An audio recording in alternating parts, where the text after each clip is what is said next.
Hola,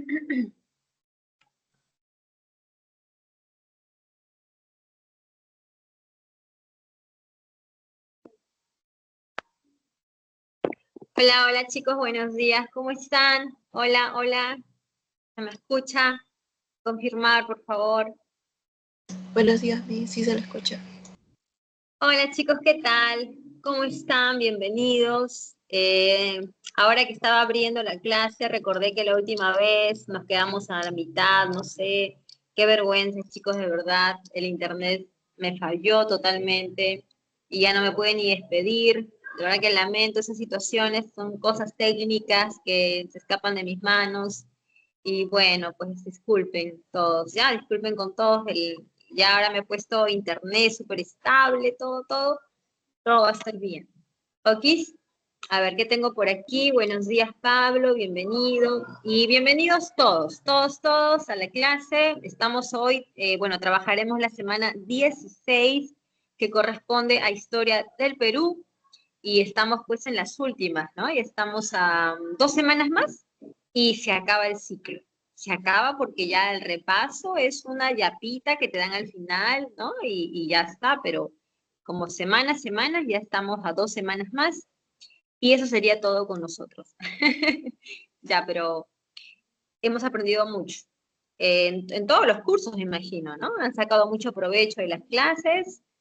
Les deseo lo mejor para todos en los exámenes, que les esté yendo muy bien y logren la meta. Así que las mejores vibras y con la mejor actitud.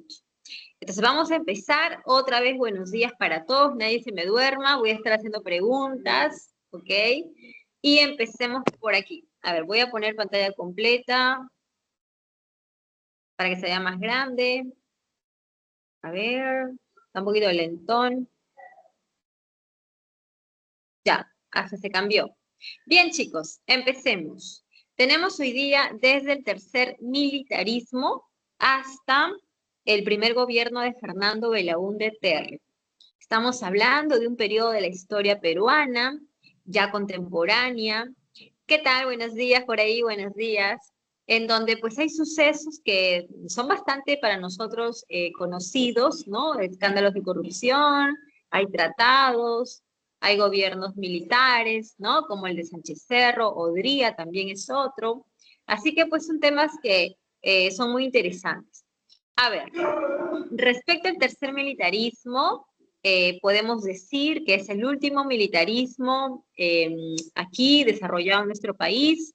Algunos suelen también calificar de militarismo al gobierno de Velasco y Bermúdez, ¿no? Como un cuarto militarismo, pero así como que muy formal no tenemos la información, solamente lo dejamos hasta tercer militarismo con Sánchez Cerro y Benavides.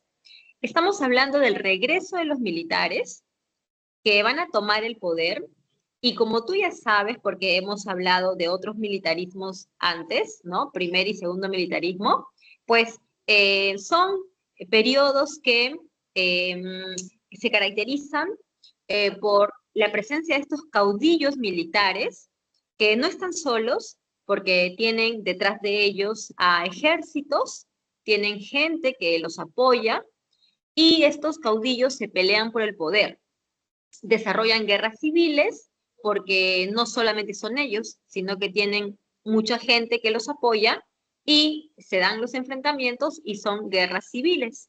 También sabemos que durante estas etapas hay mucha anarquía y crisis política, mucha inestabilidad, hasta hacen cambio de constitución. Es muy característico ver en los militarismos los cambios de constitución, muy característico, ¿ok? Con los gobiernos civiles no vas a ver cambios de constitución.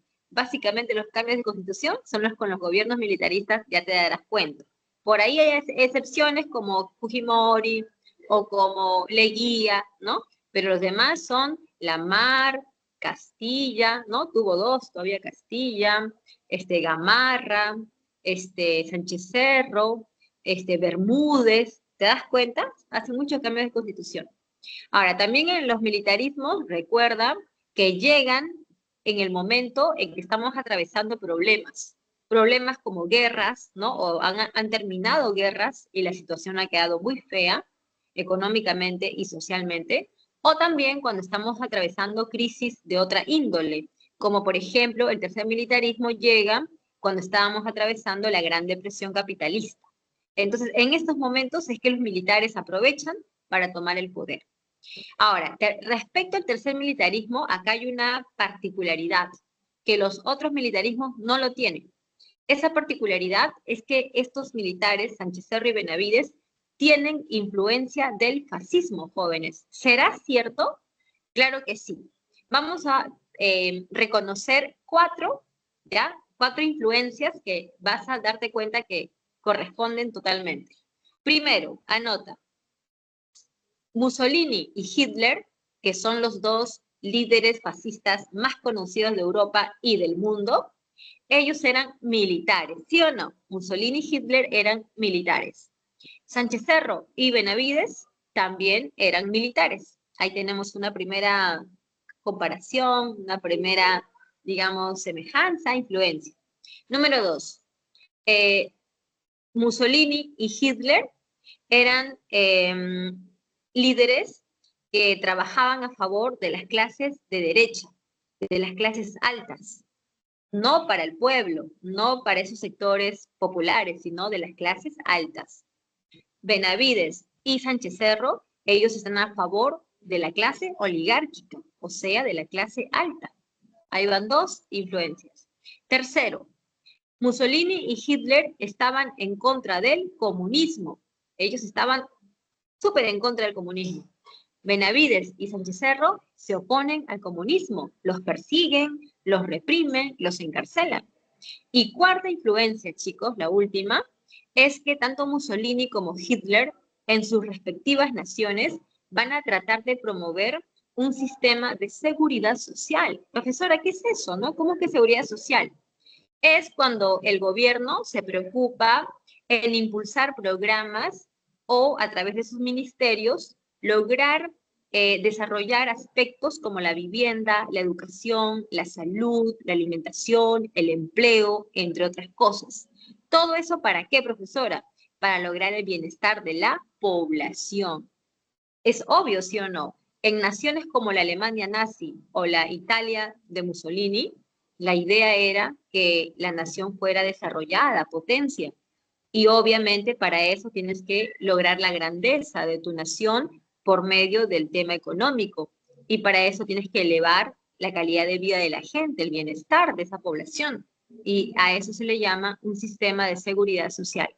Sánchez Cerro y Benavides, y sobre todo Benavides, acá en el Perú también van a tener ese tipo de política, ¿ok? Que lo vamos a ver ahora. Listo, jóvenes. Entonces tenemos esa influencia, que es correcto. Acá hay características del militarismo, del tercer militarismo, como que son regímenes autoritarios. Autoritarios lo son totalmente, jóvenes, totalmente porque son represores. ¿Contra quién o contra quiénes? Contra el APRA, contra el Partido Comunista Peruano y contra los sindicatos, que por esos años tenían una acción bastante activa y el problema con ellos es que no eran legales, por eso es que los perseguían y los encarcelaban. Pero además, como estamos ante un gobierno autoritario, los líderes de oposición, llámese prensa, periodistas, ¿no? También eran atacados, también eran reprimidos. ¿Por qué? Porque estamos ante un gobierno autoritario, represivo. También estos partidos, bueno, más que partidos, estos dos gobernantes, Sánchez Cerro y Benavides, representan los intereses de la oligarquía.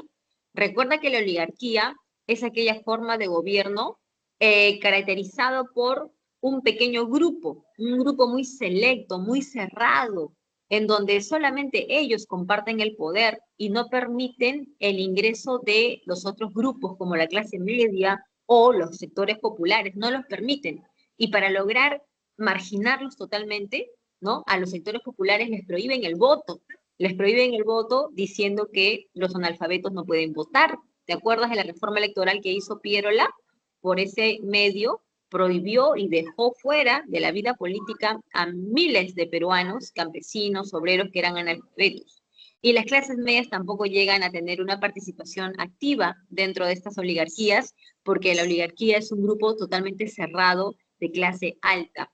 que se caracterizan por compartir intereses afines como económicos o políticos, ¿no? Integran el mismo partido. Bien, ahora en cuanto a lo económico, estamos atravesando los efectos de lo que tú llamas crack, ¿no? El crack del 29 que nos afectó muchísimo por nuestro grado de dependencia económica con Estados Unidos. Acá en el Perú, al igual que en Estados Unidos, quebraron bancos, cerraron fábricas, por lo cual mucha gente quedó desempleada, sin ahorros, obras públicas que se estaban haciendo también quedaron inconclusas, generando más desempleo, y todo eso genera pues problemas sociales como manifestaciones en las calles, delincuencia, y además tienes a estos partidos populares como el APRA principalmente, que los vas a ver en las calles con sus carteles, con sus discursos y haciendo manifestaciones, siempre, siempre reclamando. ¿Por qué reclamaban? Porque recuerda que ese partido representa al pueblo y el pueblo, los campesinos y obreros, tenían muchos problemas, problemas de empleo, problemas de alimentación, ¿no? Entonces, si el pueblo tiene problemas, van a reclamar y el partido aprista los representa, por lo tanto el partido aprista va a estar constantemente en las calles, constantemente fomentando este tipo de reclamos, manifestaciones. También tenemos que el gobierno de estos militares, ¿no? Sánchez Cerro, por ejemplo, va a crear este banco de fomento, ¿no? Esta banca de fomento, y también estos bancos estatales, que son el Banco Agrícola y el Banco Industrial. ¿Para qué y por qué? Tú recuerdas que Estados Unidos, para poder dar solución a el tema de su, ¿no? de su depresión, ellos van a aplicar el New Deal, que fue la intervención, ¿no? en la economía. Nosotros acá en el Perú vamos a optar por ese mismo camino. Vamos a aplicar intervención del Estado en la economía. Y para ello se van a crear estos bancos, que son bancos estatales, por medio de los cuales vamos a dar dinero a los agricultores y a los dueños de las fábricas. ¿Para qué? Para que puedan con ese dinero invertirlos nuevamente y así volver, pues, ¿no? A producir, ¿no? Volver a generar, digamos, empleo, ¿no? Producción. Entonces, esa es la idea, ¿no? De la creación de estos bancos, de esta política de intervención estatal que van a tener Sánchez Cerro y Benavides. Bien, ahora sí, chicos, dicho las características, vamos con los gobiernos. Sánchez Cerro se levanta desde Arequipa mediante un golpe. Fue sencillo derrocar a Leguía porque Leguía tenía dos problemas. El primer problema era su gran corrupción, ¿no? La de su gobierno, el cual era sabido, era pues Vox Populi, o mejor dicho, había, pues no, la opinión pública conocía, ¿no? Del tipo de gobierno que significaba el oncenio. Y además, por los efectos de la depresión, ¿no? La gente estaba con hambre, la gente sin trabajo. Entonces, toda esa situación fue propicia para que el golpe de Sánchez Cerro, el cual tuvo apoyo de la clase militar, obviamente, para que este golpe tenga éxito. Los primeros meses, ¿no? El primer año, del 30 al 31, Sánchez Cerro no fue presidente, pues. No fue presidente, ¿por qué, profesora? Porque no hubo elecciones. ¿A él quién lo eligió? Nadie. Por lo tanto, no es presidente. Lo que él hizo fue presidir una junta militar. Eso sí es correcto. Presidir una junta militar y después ya convoca elecciones. Durante este primer año, Sánchez Cerro va a tomar algunas medidas, como por ejemplo, derogar la ley de conscripción vial. Era una ley que tú recuerdas que era muy así, pues, fea, donde te ponían a trabajar gratis, construyendo, limpiando las avenidas, ¿no? Las pistas, carreteras. Entonces, la gente no le gustaba. También vamos a ver que se establece la ley del divorcio y la ley del matrimonio civil, el cual, pues, si bien es cierto, es una nueva propuesta, ¿no? Opción para muchas personas que buscaban casarse, también genera como una especie de choque con la iglesia, porque tú sabes que la iglesia tenía el monopolio de los matrimonios porque antes todos eran religiosos, pero ahora que te dan la opción de casarte civil, pues las personas dicen, mejor me caso civil, ¿no? Es más barato, voy y firmo nada más. Y ya lo demás es puro gasto por las puras, ¿no? El vestido, que la fiesta, la orquesta, esos son gastos ya que no tienen nada que ver con el amor. ¿Sí o no, chicos? Porque esas novias que piden anillos carísimos, bodas de $500,000, eso no es amor. Creo yo, no sé, díganme ustedes. Ok, entonces tenemos esas medidas y también, ¿sabes qué pasó con Leguía? Leguía fue encerrado en la penitenciaría de Lima, la cárcel de Lima, y ahí pasó sus últimos días, ¿ya? Así que Leguía es el único presidente peruano que hemos tenido que ha muerto en prisión, ¿ya? O sea, no es que ahí haya dado su último respiro, ya lo sacaron en el último momento del hospital para ser atendido, pero murió. Entonces ya, pues ahí terminó sus últimos días. Y bueno, el otro señor, el que pensábamos que estaba ahí estirando la pata, ahora resulta que es candidato. ¿Cómo va a ser posible eso, sí o no? Si pensábamos que ya estaba más allá que acá, y ahora está que quiere ser candidato. ¿Tú vas a votar por él?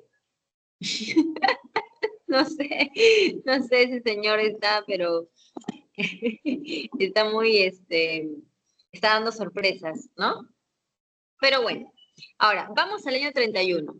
Hay elecciones e históricamente, eso es histórico, tenemos al Jurado Nacional de Elecciones, creado en ese año, pero que antes existía con otro nombre. Era la Junta Electoral Nacional, que fue reformada, ¿no? Sus funciones, ¿no? Y ya lo tienes como Jurado Nacional de Elecciones, que hasta el día de hoy, pues, sabemos que es una de las instancias, organismos que se encargan, ¿no? De estas jornadas electorales que tenemos. También en estas elecciones, tú vas a ver que el panorama, el ambiente, era así como, pues, como muy de hoy, ¿no? Donde los candidatos salen a las calles a dar sus discursos, con sus pancartas, propagandas, carteles. En las calles habían debates, ¿no? Digamos, de las personas que estaban a favor de uno u otro candidato. O sea, era como una fiesta electoral, ¿no? Así fue las elecciones del año 31. Así fue muy de mucha propaganda, muy festivo, sí, muy populoso, ¿no? Esa fue la característica de estas elecciones, donde tú tenías a dos candidatos que eran los más votados, así como que los más ranqueados. Sánchez Cerro con la Unión Revolucionaria y Víctor Raúl Haya de la Torre con el Partido Aprista. Ganó Sánchez Cerro, jóvenes. ¿Puedes creer? Ganó Sánchez Cerro. ¿Los apristas, tú crees que lo aceptaron? Obvio que no. Salieron a las calles, reclamaron, hicieron su pataleta, todo lo que te imaginas. Pero pues ya está, ¿no? Ya Sánchez Cerro había sido declarado ganador y los apristas solamente les quedó decir que para ellos Víctor Raúl Haya de la Torre era su presidente moral. Como presidente Sánchez Cerro, su gobierno no llegó a concluirse porque lo asesinaron a casi la mitad de su gobierno, que iba a ser hasta el 36. Ahora, ¿por qué es el 36, profesora? Porque su gobierno es de 6 años, porque la Constitución de 1933 establece que tiene que ser de 6 años, ¿ya? El mandato presidencial. En cuanto a lo económico, nos visita el profesor norteamericano Edwin Hemmerer, el cual nos da unas recomendaciones para poder superar los efectos del crack. Estas recomendaciones tienen que ver mucho con la moneda, porque según los expertos, el tema de la bolsa está totalmente ligado a la moneda. Entonces, en ese sentido, la instancia que se encarga de la emisión de los billetes y monedas y de mantener su estabilidad y controlar la inflación es el BCR, Banco Central de Reserva del Perú, el cual durante el oncenio había sido creado, pero ahora con Sánchez Cerro fue reformado para darle más independencia y concretar sus funciones, ¿no? Que tengan que ver con, digamos, no dar solución, pero sí prever, ¿no? Este tema de la moneda para que no vuelva a darse, ¿no? Una experiencia como la que estábamos atravesando, ¿verdad? La de la caída de la bolsa. Muy bien, chicos.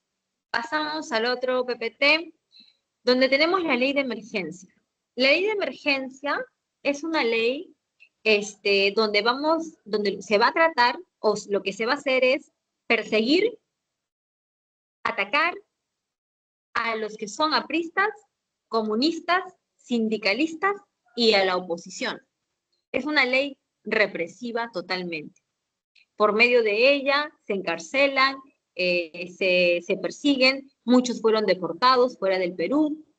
Entonces, esa era la idea de Sánchez Cerro, ¿no? Atacar al aprismo y también al comunismo. También vamos a ver que en la Constitución de 1933 se declara ilegal al APRA y al Partido Comunista. ¿Sabes qué implica esto, chicos? Ser ilegal, que un partido sea ilegal, implicaba que no pudieran participar en la vida política, o sea, que no puedan ser elegidos para ningún tipo de cargo público y tampoco puedan ejercer el derecho del voto, ninguna de las dos. Por eso vas a ver que en los siguientes años el APRA no participa de las elecciones, no participa. Recién con Bustamante y Rivero, por allá por el año 45, recién el APRA va a llegar al poder, pero con una especie de estrategia, que lo vamos a ver en un rato.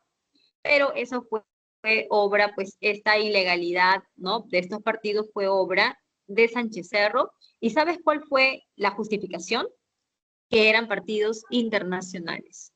El APRA, que había sido fundado en México, y por parte del Partido Comunista, porque dicen que era un partido con una ideología importada, una ideología que venía de Europa, ¿no?, de la Unión Soviética, y por tanto no correspondía pues a algo creado aquí.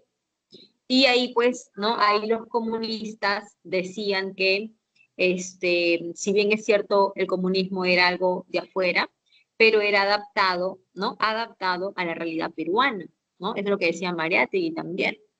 Pero bueno, chicos, ya no vamos a entrar más en ese plano ideológico, lo dejamos ahí. Y tu Universidad San Marcos fue cerrada. ¿Por qué cerraron San Marcos, jóvenes, tu querida universidad? Porque dicen que tenía mucha actividad política en su interior. O sea, más que actividad política, decían que los apristas estaban acá en San Marcos totalmente controlando todo. Estaban ellos ahí como que habían tomado, ¿no? Habían logrado aquí hacer mucha presencia y de alguna manera influenciar, ¿no?, en su actividad. Y como el presidente Sánchez Cerro quería bloquearlos totalmente, cerró la universidad. Así que fue por 3, 4 años que la Universidad de San Marcos cerró. Vamos con la revuelta en Trujillo, ¿ya? La revuelta en Trujillo en el año 1932. Ocurre que en Trujillo había mucha actividad aprista, ¿ya? Es lo que siempre se ha dicho, ¿ya? Se ha dicho, ¿ok?, que en el norte del Perú el APRA siempre ha tenido mucha gente.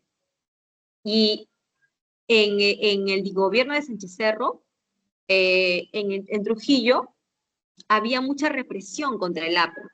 Y los apristas, pues, de alguna manera, eran, pues, vistos como los que generaban desorden, los que siempre estaban generando problemas en las calles, ¿no? Y por ese motivo, pues, el presidente Sánchez Cerro era muy duro con ellos, muy represivo con ellos.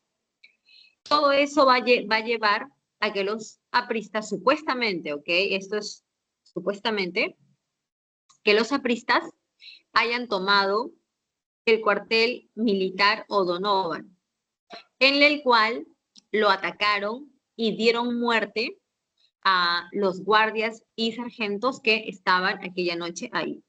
Sí, profesora. Disculpa, es urgente si hay una imagen de Estados Unidos.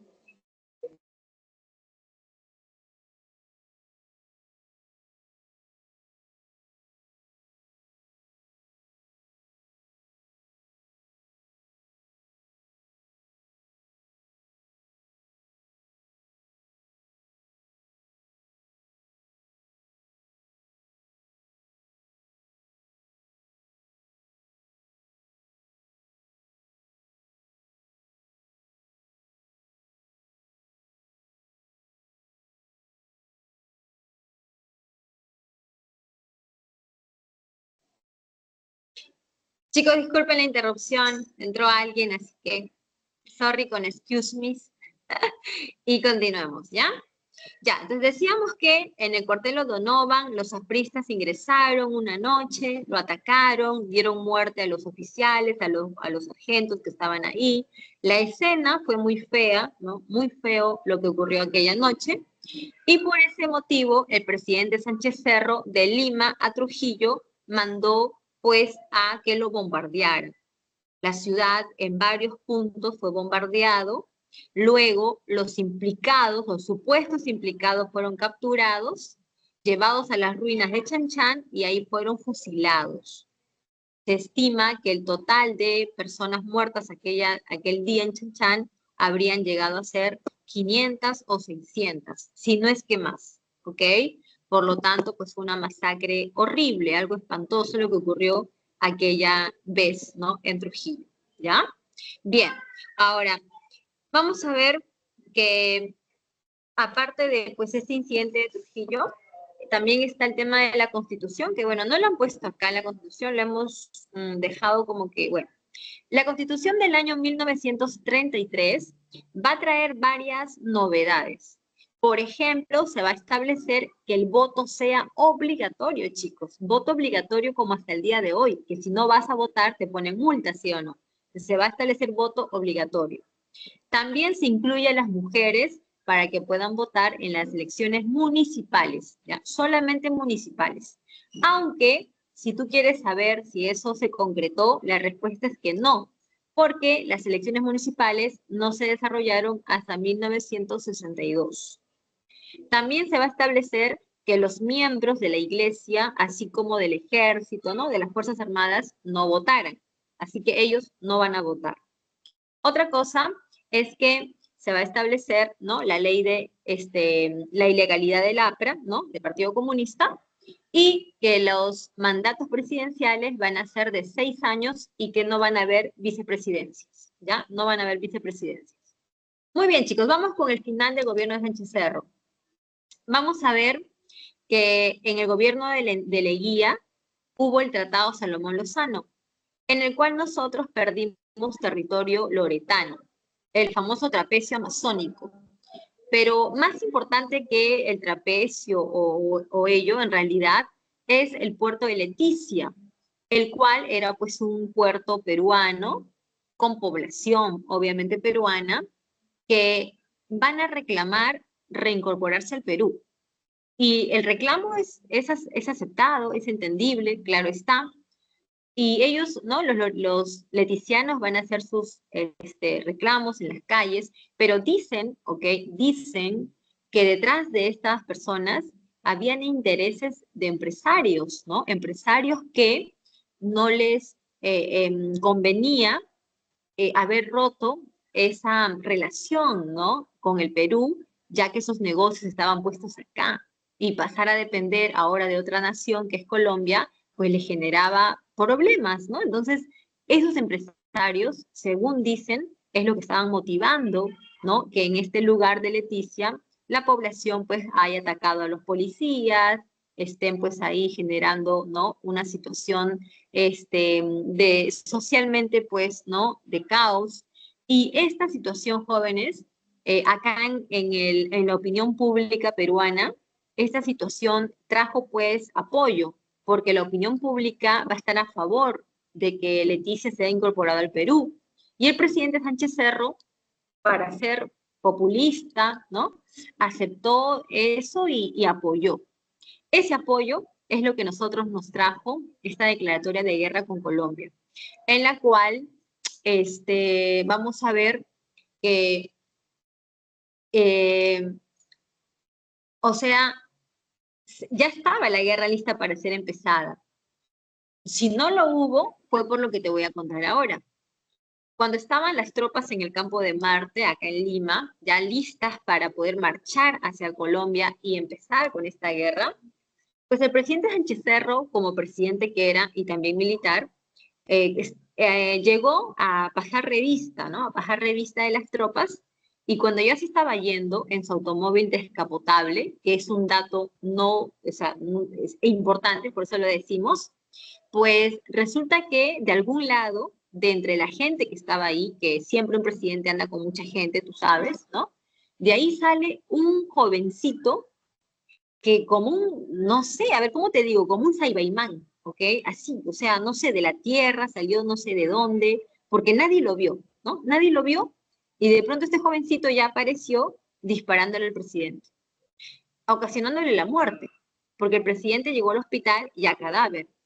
Ahora, lo sorprendente viene ahora. El médico, al dar pues el informe de, pues, ¿no? de la muerte del presidente, dice que el presidente había recibido varios impactos de bala que provenían de varias direcciones, no solamente de la parte de acá occipital, sino también frontal, ¿no? Entonces, acá hay un tema, jóvenes. Acá, si bien es cierto, este jovencito le ha disparado, pero han habido disparos de otros lados también. La pregunta es, ¿quién mató al presidente? Este jovencito, Abelardo Mendoza Leiva, era aprista. Entonces, lo primero que se pensó es que los apristas han matado al presidente, tomando en cuenta que antes ya había habido un intento de asesinato por parte de los apristas. Entonces, era muy fácil creer que ellos lo hayan mandado a matar. Ahora, nunca lo comprobaremos porque Mendoza Leiva murió en el acto, ya que los policías, ¿no? que estaban ahí lo mataron, disparándole. Ahora, no se descarta de que también hayan sido empresarios que no estaban a favor de que la guerra se diera. Imagínate, si tú fueras un empresario peruano que tienes una economía pues que está creciendo, estable, ¿no? Que haya una guerra en tu país, ¿te convendría acaso? ¿Te convendría? No te convendría. Entonces también puede darse que vino de ahí. O quién sabe, los militares, ¿no? Los mismos militares también pudieron haber querido deshacerse de Sánchez Cerro, ya que mucha información dice que Sánchez Cerro, dentro de la clase militar, él no era muy aceptado. Y muchas cosas más que ya por tiempo, mejor no te lo cuento. Pero bueno, pues quedó ahí la muerte del presidente, ya que no fue investigado. No fue investigado.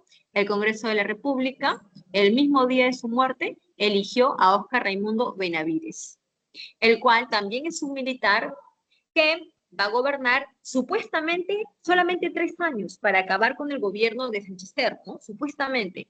Pero al final se extendió hasta el 39, chicos, hasta el 39. ¿Y por qué se extendió hasta ahí?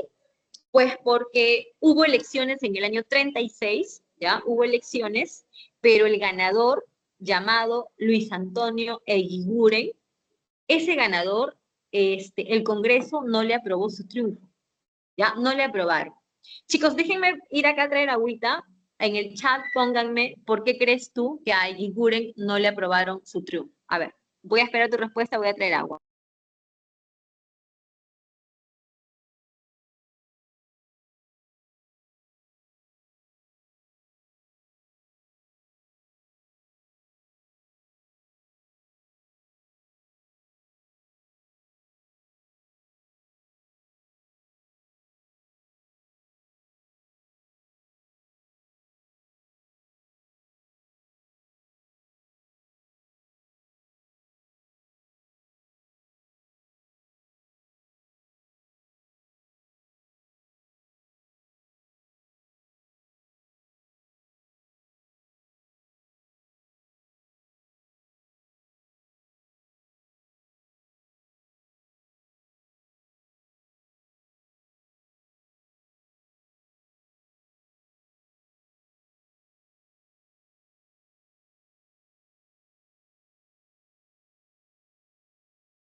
Chicos, disculpen. Ay, Dios, me demoré. Me fui a poner la chamba también. Chicos, no se molesten, que me demoré. Ya. Ay, ¿me pusieron las respuestas o no me pusieron? A ver, ya buscaron en internet. A ver, las respuestas. Las respuestas. Muy bien, perfecto, José. Ajá. Listo. Perfectísimo. Si es que existe la palabra perfectísimo. Creo que no. Muy bien, chicos, gracias por las respuestas. Y fue así, ¿no? Exactamente fue así. Pensaron que sus votos provenían del APRA y como el APRA era un partido ilegal, por lo tanto, pues no tenía validez y por eso no le aceptaron su gobierno y simplemente decidieron que Benavides continuara por 3 años más, hasta el 39. Respecto a la guerra con Colombia, simplemente el presidente Benavides va a ratificar el tratado y con eso pues ya se soluciona, ¿no? Porque cuando tú ratificas algo, significa que tú lo estás aprobando, que estás de acuerdo y que no tienes ningún problema con ello. Por lo tanto, esa fue la solución y ya no hubo guerra con Colombia. Por el aspecto político, el presidente Benavides al principio sacó una ley, ¿no?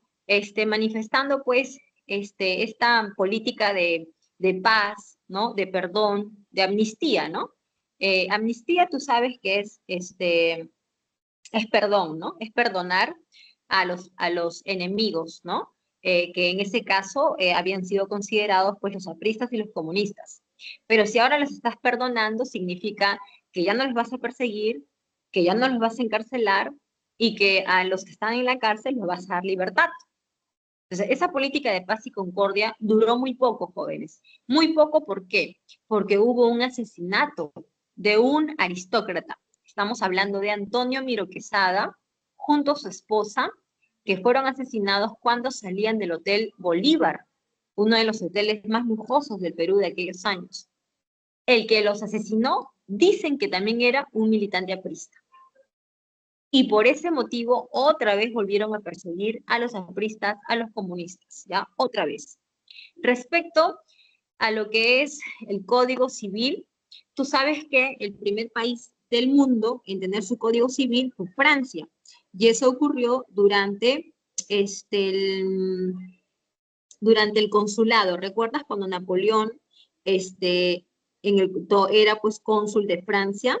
Entonces, ahí Napoleón estableció este Código Civil para Francia, conocido como el Código Civil Napoleónico. ¿Ok? Entonces, muchos países del mundo, ¿no? Muchos países del mundo van a adoptar ese mismo Código Civil, incluido nosotros, ¿ya? Así que eso ya lo dejo como algo mencionado, porque ya tendrías que leerte el código para saber, pues, más, ¿no? Cosas interesantes respecto a la vida civil de cada uno de nosotros. Y, ahora vamos con el tema económico, ¿ya? En el tema económico, vamos a ver que poco a poco se va reactivando nuestras exportaciones, porque va a empezar lo que es la Segunda Guerra Mundial. Y tú sabes que en la Segunda Guerra Mundial se necesitan muchas materias primas y nosotros somos, ¿no? Históricamente un país que vendemos materias primas, algodón, caucho, petróleo, ¿qué más? Azúcar, ¿no? Entonces poco a poco se va aumentando esto y nos va a generar unas ganancias que nos van a ayudar. En el aspecto social, se van a crear ministerios como de educación, el de salud pública, el de trabajo y asistencia social y el seguro social. Hace un momento, jóvenes, yo les dije, el gobierno acá de Benavides y de Sánchez Cerro trataron de lograr un sistema de seguridad social en donde se promovieran planes y programas para poder mejorar la vivienda, la salud, el empleo, ¿verdad? Entonces, acá estamos corroborando esa información por medio de la creación de estos ministerios, por medio de la creación de un seguro para los obreros, el gobierno de Benavides se estaba preocupando en mejorar y dar bienestar, ¿no? Un bienestar social a estos sectores populares, ¿no? Porque esto de acá, principalmente a quienes va a ser beneficiario, es a los sectores obreros y también sectores populares, obviamente, ¿no?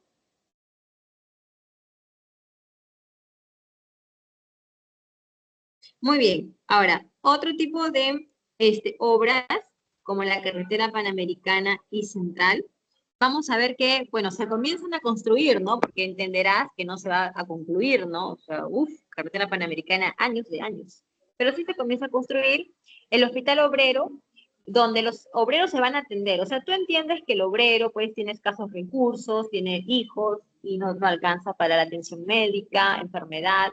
Entonces el gobierno les da este seguro, ¿no? Y se pueden atender gratuitamente en este hospital que ahora es el Almenara, y esto es pues, una mejora en su calidad de vida respecto al tema de la salud. Y también se construye el Palacio de Gobierno y de Justicia, ¿ya? Así que dejamos esto ahí y vamos ahora con la primavera democrática. La primavera democrática, como su nombre lo dice, es una etapa de democracia. Después de varios años de militarismo, tenemos a gobiernos que son democráticos. ¿Por qué son democráticos? Porque llegaron al poder mediante elecciones. Acá no hay golpes de Estado, ¿no? Acá no hay ese tipo de cosas, ni cambios de constitución, no hay eso. Son gobiernos democráticos gobernados por civiles. ¿Quiénes son estos civiles? Manuel Prado Ugarteche, que era pues un empresario oligárquico, así súper ricachón, pudiente, ¿no? Lleno de muchos negocios, tenía sus propios diarios, en fin, ¿no? Totalmente un representante de la oligarquía. Y también tienes a Bustamante Rivero, que era un abogado, ¿no? Que va a llegar a la presidencia gracias al Fredena. También vamos a ver que se organizan elecciones donde pues vamos a ver que ellos van a ganar, ¿no? Mediante estas elecciones.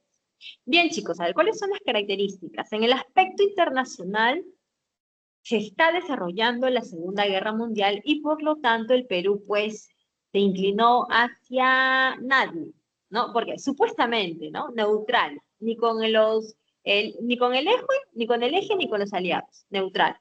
Pero en la práctica, fueron más que todo aliados de los aliados. Mejor dicho, estuvimos ahí en afinidad con los aliados y principalmente con Estados Unidos, ¿no? Principalmente con Estados Unidos, a quien apoyamos. ¿Sabes cómo lo apoyamos? Primero, vendiéndole exclusivamente nuestras materias primas. Segundo, permitiéndole que construya en el norte del Perú una base militar conocida como el Pato. ¿Ya? Esta base militar, Estados Unidos la construye para poder de alguna manera precaver un posible ataque del Imperio Nipón. ¿Ya? Recuerda que en la Segunda Guerra Mundial Estados Unidos y Japón están compitiendo o están enfrentándose en el Pacífico y había una amenaza, una probabilidad de que Japón pues atacara o incursionara aquí pues por estos lares, ¿no? Porque acá hay petróleo, ¿no? Acá había petróleo, así que ahí está por eso se construye esta base militar del Pato. Bueno, así lo llamaron, ¿no? La base militar del Pato. Muy bien.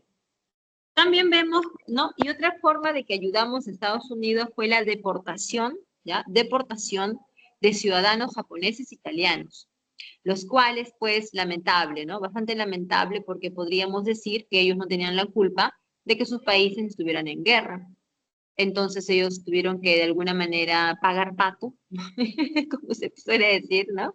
Tuvieron que, pues de alguna manera, se vieron perjudicados, ya que, número uno, fueron sacados del Perú, los deportaron y enviaron a Estados Unidos, y además perdieron todo lo que tenían, llámese propiedades, llámese cuentas bancarias, negocios, todo lo perdieron, ¿no? Entonces es un poco triste, ¿verdad? Un poco triste. Fue también en estos años en que el Banco italiano se cambió a Banco de Crédito del Perú. ¿Ok? Ahora, ¿qué tenemos con respecto al aprismo y al comunismo? Tenemos que estos partidos ya no son perseguidos. Profesora, ¿por qué ya no son perseguidos? Por dos motivos. El primer motivo es porque estás ante civiles. Y tú sabes que los civiles no actúan de esa manera, ¿no? Como los militares que son así autoritarios, ¿no? Los civiles no, casi no tienen esa característica. Y número dos, porque nosotros estábamos bajo la influencia de Estados Unidos y de ahí vino esta indicación, entre comillas, de que no nos peleáramos con el comunismo, porque durante la guerra, pues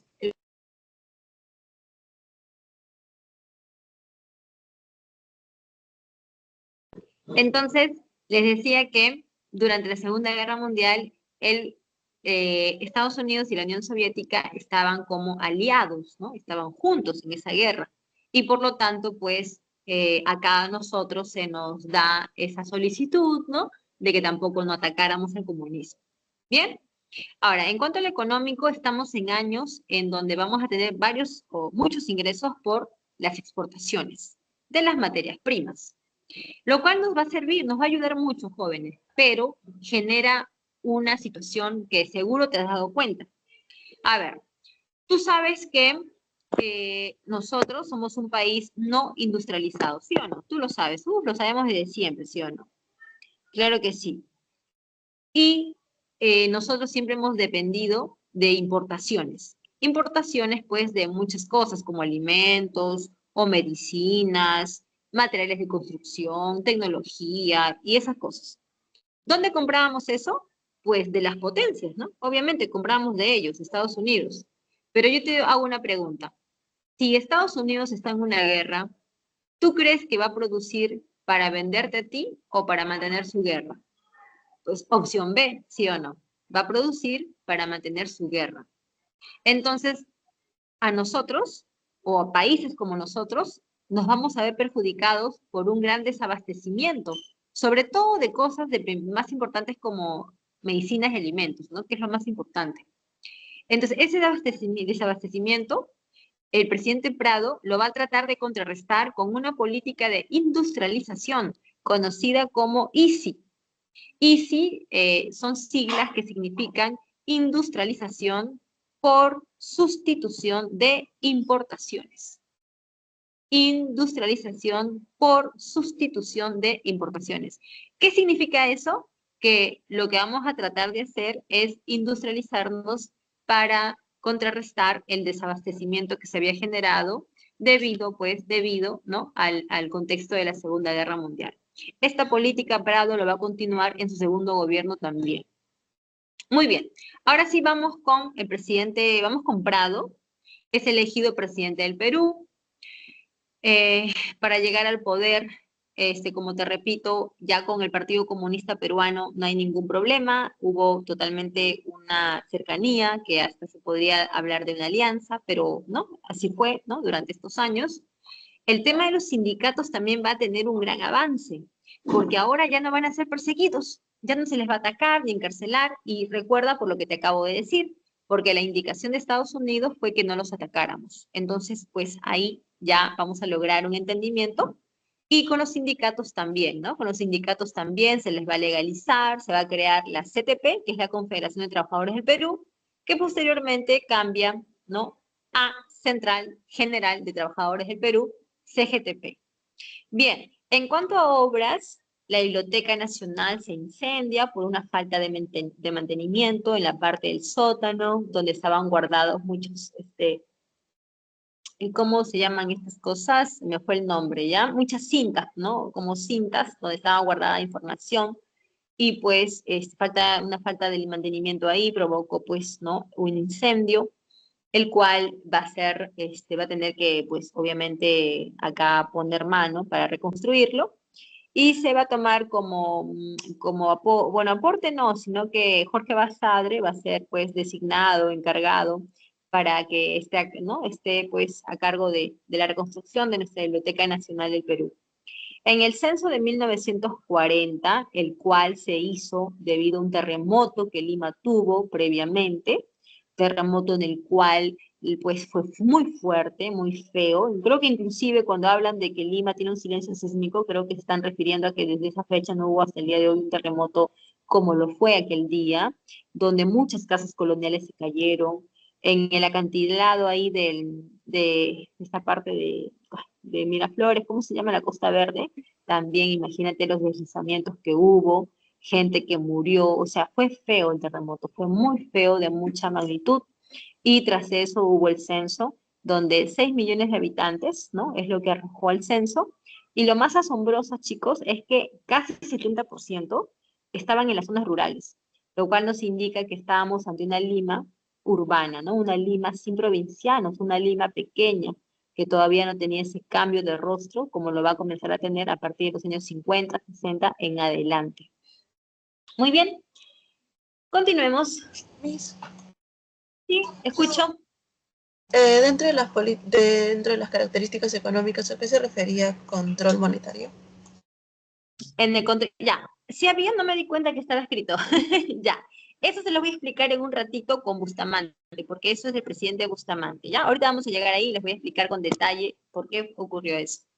Ahora, comprado, ya mencionamos que aumentaron las exportaciones, lo que falta mencionar es lo de las corporaciones de desarrollo. Las corporaciones de desarrollo, como su mismo nombre lo dice, van a buscar el desarrollo a partir de ciertos incentivos y estímulos en zonas particulares, ¿no? O sea, no es en todo el país en sí. Por ejemplo, una de ellas va a estar en la zona de la selva, eh, que va a ser la Corporación Peruana del Amazonas. ¿Por qué ahí? Porque recuerda que en esa zona de la selva, ¿no? Las décadas anteriores nos traen como situación ahí el tema del caucho, que tenía mucha demanda, que generó muchas ganancias y que debido a eso, pues la zona de Loreto, ¿no? Madre de Dios, comenzó a ser impulsada, ¿no? Estudiada. Entonces, tomando en cuenta esa experiencia y la importancia del caucho, pues hay que incentivar a la Amazonía, ¿no? Hay que darle fuerza, hay que dar inversión, y para eso está la Corporación Peruana del Amazonas, para que a partir del interés del caucho puede haber interés por otro tipo de recursos en esa zona y eso sería bueno para la economía. A la aviación peruana del Santa, que queda, que va a estar en la parte del norte, Sierra Norte, o sea, Ancash, ahí también hay otro tema. Hay tierras que son buenas, ¿no? Pero el tema es la falta de agua. Y para que haya agua tiene que haber inversión, ¿sí o no?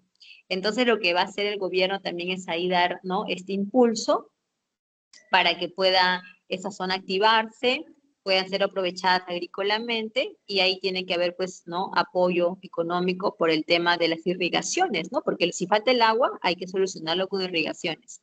Y la Corpac, ¿no? Que es la Corporación Peruana de Aviación Comercial, pues esa tiene que ver totalmente con los aeropuertos, ¿ya? Acá tenemos una imagen que nos dice, la compañía administradora de aeropuertos y la antigua compañía de aviación Panagra fueron las bases de la Corporación Peruana de Aeropuertos y Aviación Comercial Corpac. En la imagen, el antiguo aeropuerto de Limatambo. ¿Ustedes sabían que el aeropuerto de Jorge Chávez antes era conocido como Limatambo y era conocido así porque no estaba ubicado en Fawcett, estaba ubicado en San Borja, debido a los ruidos excesivos que hacía en ese lugar, ¿no? Los aviones, los vecinos reclamaron, ¿no? Para que eso fuera cambiado a otro sitio. Y ya ahí deciden mandarlo a Fawcett, en donde pues va a adoptar el nombre de Aeropuerto, ¿no? Internacional Jorge Chávez. ¿Bien? Ahora, internacionalmente, ya para terminar, chicos, con el gobierno de Prado, tenemos la guerra con Ecuador. Todos sabemos acá que Ecuador, años atrás, de años, ¿no? Desde que se independizaron, venían reclamando los territorios, Tumbes, Jaén y Maynas. Y esto lo que va a ocasionar es una invasión por parte de este país al puesto peruano de Aguas Verdes, lo cual da origen a la guerra con Ecuador, en donde nosotros, los peruanos, vamos a tener victoria, vamos a ganar en la batalla de Zarumilla. En esta batalla de Zarumilla, no, los peruanos desplegamos más, ¿no? Estrategias. De repente nuestra acción fue superior a la de los ecuatorianos. El brigadier general Eloy Ureta fue uno de los héroes, ¿no? Que dejó la guerra. Su popularidad subió tanto que después fue candidato a la presidencia, solamente que perdió, pero sí llegó a ser candidato. Y también hubo otro héroe de la FAP, es el señor, ni tan señor, era bastante joven, no tiene ni 30 años, José Abelardo Quiñones. Quiñones es un piloto que actuó como un kamikaze. Se estrelló contra un punto ecuatoriano en lugar de saltar por su paracaídas cuando su nave se estaba incendiando. Y debido a ese acto heroico, va a ser declarado como máximo héroe de la Fuerza Aérea Peruana, y el cielo peruano inclusive es conocido como el cielo de Quiñones, para los que no lo saben, ¿ok? Muy bien. Ahora, ¿qué pasa con la guerra con Ecuador? Pues terminó con nuestra victoria, ya cuando nosotros estábamos a punto de tomar la provincia peruana de El Oro, pues intervinieron Estados Unidos, Argentina, Chile y, Argentina, Chile, Estados Unidos y Brasil, ¿ya? Los 4 países. La guerra terminó, nosotros tuvimos que retroceder, ¿no? Desalojar El Oro, y ya está, ¿no? Ya está, terminó la guerra. Al año siguiente, para el 42, en Brasil se firma el protocolo de paz, amistad y límites de Río de Janeiro, en donde supuestamente ya el tema quedaba cerrado porque ya las fronteras iban a ser delimitadas, demarcadas, ¿no? Pero pues ahí no va a ser una solución definitiva, jóvenes, no lo va a ser. Tú pensarías, profesora, ya está, ¿no? Ganamos la guerra, ya que Ecuador no fastidia nunca más, ¿sí o no? Pero no fue así, porque Ecuador siguió molestando, y en realidad eso fue porque algunas partes, como dice acá tu boletín, Ecuador se negó a continuar la demarcación en la zona de la Cordillera del Fondo. Y es ahí donde vamos a tener 2 eventos más en los años siguientes. Una de ellas va a ser la invasión de Ecuador en el falso Paquillo, gobierno de Belaúnde, y la otra va a ser la guerra del Cenepa, en el gobierno del señor Alberto Fujimori, ¿ya? Así que dejamos a Manuel Prado con el señor José Luis Bustamante y Rivero. Con José Luis Bustamante y Rivero tenemos un panorama electoral algo incierto, porque no habían candidatos que por sí solos pues generaran ¿no? Una posibilidad de triunfo. Es ante esa situación que se comienzan a formar los grupos políticos, o sea, agrupaciones políticas, ¿ya? Agrupaciones políticas como el FREDENA, que significa Frente Democrático Nacional. El FREDENA es una agrupación de partidos donde, ¿sabes quién está ahí incluido? Y te vas a sorprender mucho. El APRA, jóvenes. El APRA también está ahí, pero no como nombre como el APRA, sino está incluido como el Partido del Pueblo, ¿ya? Así se hizo llamar, el Partido del Pueblo. Tú te preguntarás por qué le llamaron así. Pues porque recuerda que el APRA estaba ilegalizado, no podía participar legalmente en elecciones y sus militantes tampoco podían votar. Entonces ellos van a optar por esta situación, ¿no? De cambiarse de nombre y así participar. Ahora bien, vamos a ver que el FREDENA gana con los votos del APRA, hay que decirlo, ok, gana con los votos del APRA, y Bustamante se convierte en el presidente. Ahora, Bustamante no era del APRA, Bustamante era un abogado arequipeño de trayectoria, con un currículum limpio, no estaba involucrado en ningún acto, por eso que tuvo una mayor confianza de voto, y ganó, ¿no? Ganó Bustamante así, pero recordemos que ganó con los votos del APRA. Cuando se convirtió en presidente, los apristas quisieron, a ver, ¿cuál sería la palabra? Quisieron manipularlo, pues jóvenes, quisieron manipularlo para que el presidente Bustamante haga lo que ellos quisieran, pero Bustamante no quiso someterse. Inclusive, mediante un discurso, Bustamante dejó muy en claro de que él no iba a ser sometido a los intereses de ningún partido o agrupación política. Y si alguien pensó eso, pues estaba en un terrible error, ¿no? Eso más o menos lo que en su discurso Bustamante dijo. Ahora, como Bustamante no quiso someterse a las ambiciones de los apristas, pues simplemente van a comenzar a atacarlo, ¿ya? Y tú dirás, profesora, ¿pero cómo lo van a atacar? Muy fácil, pues. Recuerda que los apristas han vuelto a la legalidad y están otra vez en todas partes. ¿Qué significa todas partes? Están en los sindicatos, están en las universidades, están en los ministerios, están en el Congreso, están en todas partes otra vez. Y desde ahí van a comenzar a atacar al presidente, sobre todo desde el Congreso. ¿Ya? Lo van a atacar durante su gobierno. Ahora, en el aspecto político, el gobierno del señor Bustamante es muy inestable, ¿no? Obviamente inestable por la presencia del APRA, que era su principal oposición. Inestable también por el tema económico, que estaba muy feo. Inestable porque, además del APRA, la oligarquía también estaba en contra del presidente. Y tú te preguntas, ¿la oligarquía por qué, profesora? Ahora te lo voy a contar. Y también los militares. ¿Y sabes por qué los militares estaban en contra de él? Eso te lo voy a contar ahorita mismo. En el gobierno de Bustamante hubo un nuevo asesinato. Esta vez se trataba del director del diario La Prensa, Francisco Graña Garland. ¿Por qué lo asesinaron y quién lo asesinó? Dicen que fueron los apristas, ¿ya? Dicen. ¿Y por qué lo asesinaron? Pues porque Francisco Graña Garland, a través de su diario, todos los días, sacaba titulares y páginas enteras donde hablaban mal del aprismo, donde criticaban al aprismo. Por eso que cuando Francisco Graña Garland fue asesinado, la opinión pública pensó que habían sido los apristas. ¿Ok? Entonces, los militares le dijeron al presidente Bustamante que encarcele a los apristas, que persiga a los responsables y les dé su castigo. Pero el presidente Bustamante no lo hizo en ese momento, ¿no? No lo hizo. Al final sí lo va a hacer, ¿ya? Cuando su gobierno estaba terminando, cuando ya le iban a dar el golpe, ahí Bustamante los declaró fuera de la ley, ahí Bustamante recién quiso atacarlos, pero ya fue demasiado tarde. Pero al principio cuando se lo dijeron, Bustamante no actuó rápidamente contra los apristas. Ahora sí vamos con el tema económico, lo que me están preguntando, ¿ya? A ver, vamos a ver que estamos pasando por un momento muy feo porque la guerra mundial ha terminado y ahora nuestras exportaciones caen, ¿no? Caen las exportaciones peruanas y los ingresos disminuyen así pues radicalmente, ¿no?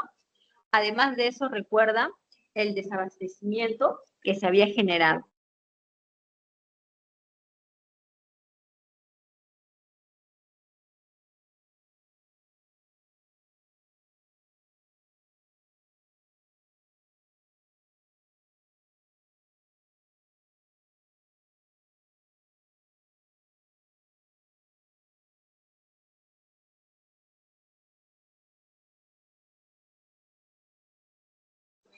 Ya, chicos, entonces vamos a ver que la situación económica estaba muy fea porque no solamente habían caído las exportaciones, sino por el desabastecimiento.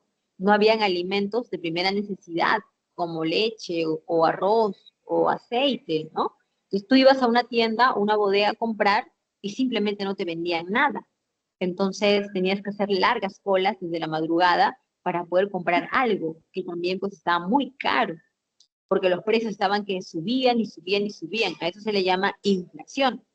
Los únicos que sí se beneficiaban, o más que beneficiar, bueno, ya, los únicos que sí estaban bien eran los apristas. Y tú puedes decir, profesora, pero ¿cómo es esto, no? ¿Cómo es esto que sí estaban bien? Lo que pasa es que los apristas, si tú eras un militante aprista, tú tenías tu carné de militante aprista. Tú te puedes ahorita, ¿no? Decir, profesora, pero eso nunca se ha dado, ¿no? Nunca he visto que un partido le dé a su gente un carné. Los apristas sí lo tenían su carné de militantes apristas. Y ellos iban a lugares especiales conocidos como los estanquillos, en donde a ellos les vendían los alimentos a los precios regulares. ¿Te das cuenta? De ser aprista te daba ese beneficio, tener tu carnet y poder no abastecerte mientras que el resto de la gente pasaba hambre. Entonces, aquí vienen los problemas, chicos. Mira, acá dice, ¿no? Económicas. El gabinete aprista, ¿no? El gabinete aprista promovió el incremento del gasto público y de los impuestos a las exportaciones. O sea, chicos, ¿qué está pasando acá? Si la gente pasa hambre porque todo está muy caro y además no hay, porque hay un gran desabastecimiento, entonces el gobierno tiene que hacer algo, ¿sí o no? Claro que sí. Entonces lo que Bustamante va a hacer es aplicar subsidios, aplicar control de precios y aplicar tipo de cambio. El tipo de cambio, seguro que en tu curso de economía les han explicado todo eso con mucho detalle, yo solamente un pincelazo nada más. Cuando se aplica tipo de cambio, lo que se busca es fijar un precio estable para el dólar. Tú sabes que el dólar es la moneda internacional que define, ¿no? Entonces, el dólar puede subir, puede bajar, ¿no? Pero si nuestro gobierno lo fijara en un precio fijo, ¿no? Estable, pues eso traería repercusiones dependiendo de la situación en la que estemos, ¿no? Si está muy alto o muy bajo su valor. Otra cosa, el control de precios.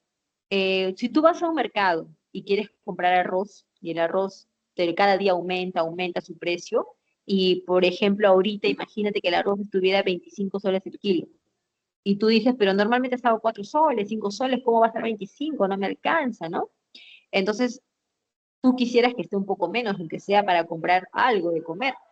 Entonces, el gobierno, al aplicar el control de precios, va a fijar un precio estable para el precio del arroz. Y así como lo hace para el arroz, sería para el aceite, para el pollo, ¿no? Para los alimentos básicos. Al aplicar un precio estable para el arroz, vamos a suponer que te lo deja en 15 soles, ¿ok? El kilo.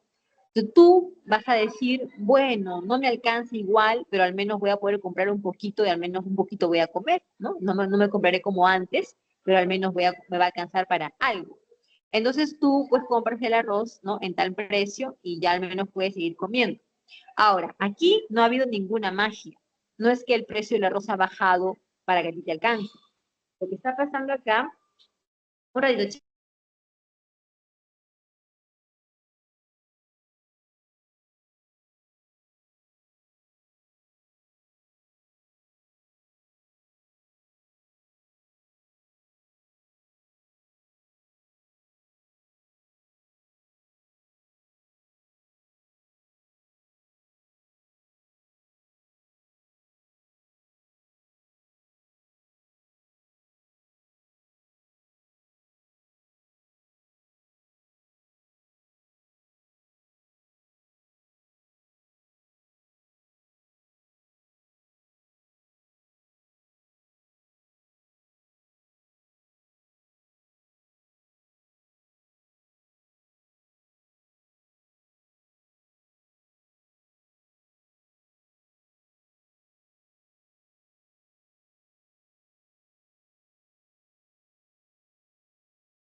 ya chicos, entonces, disculpen chicos las interrupciones, por favor, disculpen, perdonen con esto, ya les voy a explicar después en qué estoy.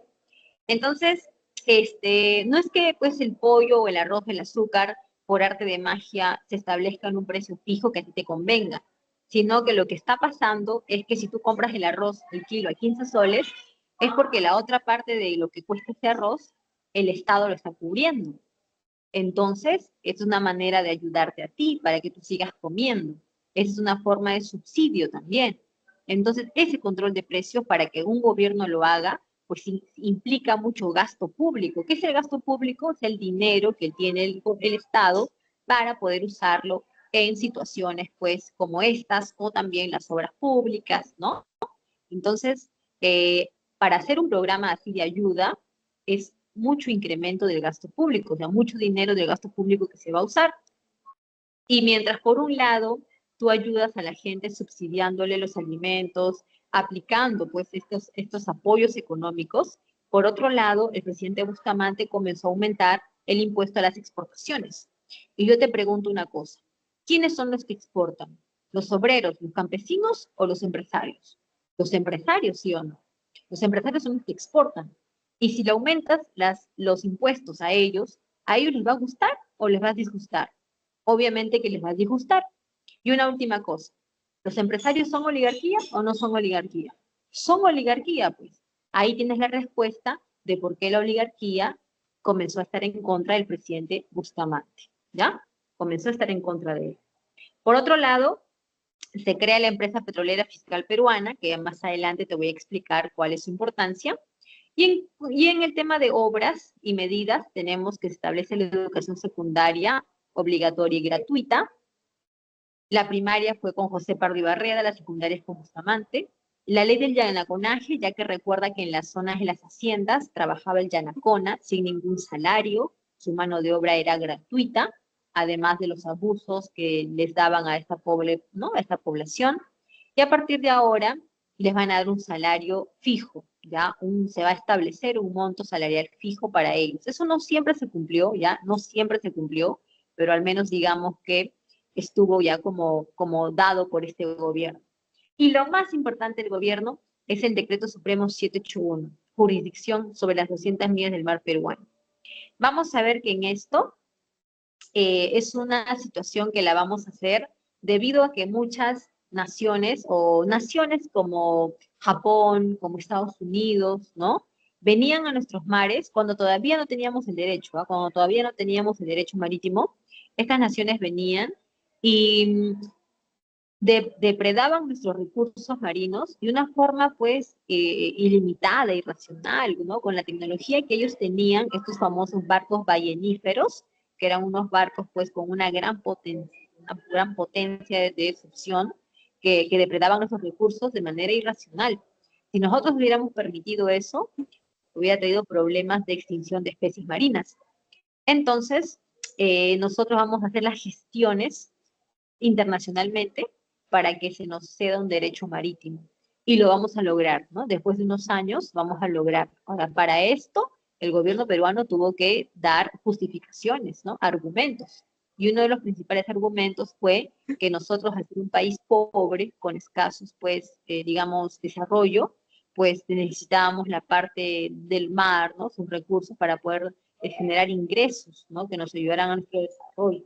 Entonces, por eso finalmente nos concedieron y ya después los copiones de los ecuatorianos con los chilenos se van a, pues, a copiar de nuestra idea y también van a comenzar a buscar un derecho marítimo. Muy bien, chicos, vamos con el final. El 3 de octubre de 1948, los apristas intentaron un golpe de Estado, pero fracasaron por una falta de descoordinación, ¿ya? Una falta de coordinación fue lo que hizo que fracasara. Pero no fueron los únicos, ya que también los militares, en alianza con la oligarquía, dieron un golpe y ese golpe sí fue un éxito. Y cuando decimos los militares, estamos hablando de Manuel Odría, que paradójicamente era ministro del Interior del presidente Bustamante. Y él mismo le dio el golpe, ¿no? Qué desgraciado podría, ¿no? ¿Cómo le da el golpe? Bueno, ya está. Dejamos a Bustamante, que lo metieron a un avión y lo mandaron a Argentina. Y ahí va a estar Bustamante varios años, hasta que ya cuando el gobierno de Odría terminaba, Bustamante regresó al Perú. Odría es un presidente represivo, corrupto, asistencialista, ¿ya?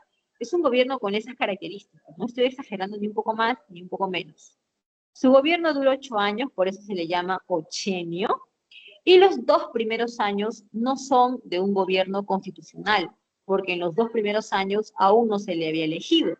Él, al igual que Sánchez Cerro, del 48-50, él preside una junta militar, ¿ya? Él preside una junta militar desde donde él ya comenzó a atacar a sus enemigos.